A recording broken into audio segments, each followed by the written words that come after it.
Oke guys, assalamualaikum warahmatullahi wabarakatuh. Kembali lagi dengan podcast ngawur, podcast ngalor ngidul.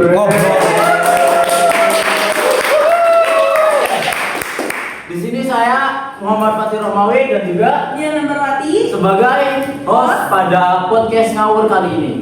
Oke, pada podcast ngawur kali ini tema kita itu tentang legal drafting, yang dimana nanti ada beberapa pertanyaan terkait tentang legal opinion dan legal memo. Oke, pada podcast kali ini kita kedatangan dua narasumber nih dari UIN Cyberscience Nurjati yang pada kampus UIN ini, mereka berdua ini sangat-sangatlah pada legal drafting ini sangat mengerti lah tentang legal opinion dan juga legal memo.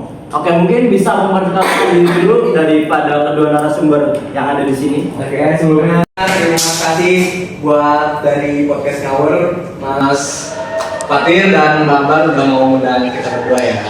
Perkenalkan, nama saya Boy Sandra, saya sebagai mahasiswa UIN yang kebetulan lagi jalan di semester 5. Dan kemudian saya Anissa Kina sebagai mahasiswa UIN Cyberscience Nurjati Cirebon dari jurusan Komunikasi. Sudah perkenalannya dari kedua narasumber kita hari ini. Ya, mungkin sedikit pertanyaan kepada narasumber ini ya. Selama kuliah di UIN itu apakah menyenangkankah tentang mungkin ada nyambungnya dengan tema ini, apakah keseharian kalian kuliah apakah ada pada tema kali ini tentang legal drafting, apakah sedikit paham lah tentang kalian?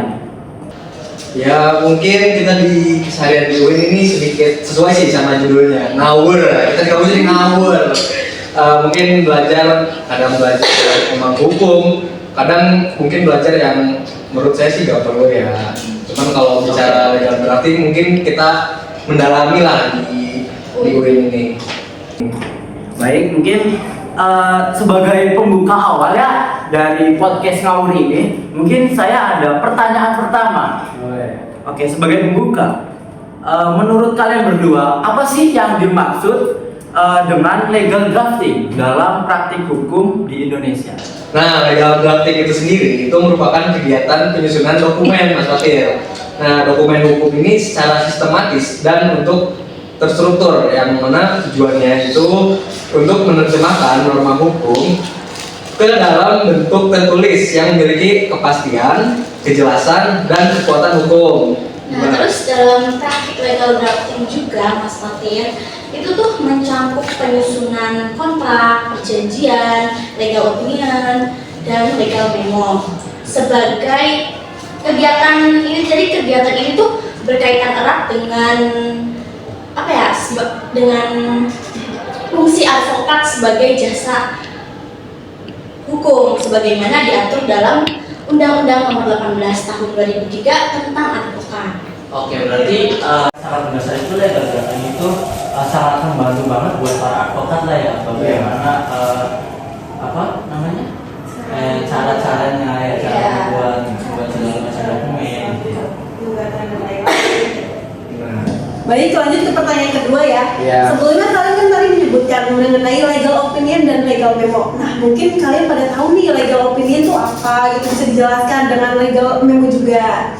Oh, boleh Mbak. Jadi legal opinion sendiri itu adalah pendapat hukum tertulis yang disusun secara formal. Nah, yang menyusunnya ini itu advokat dan konsultan hukum. Nah, mereka itu menyusun atas dasar keinginan klien mereka.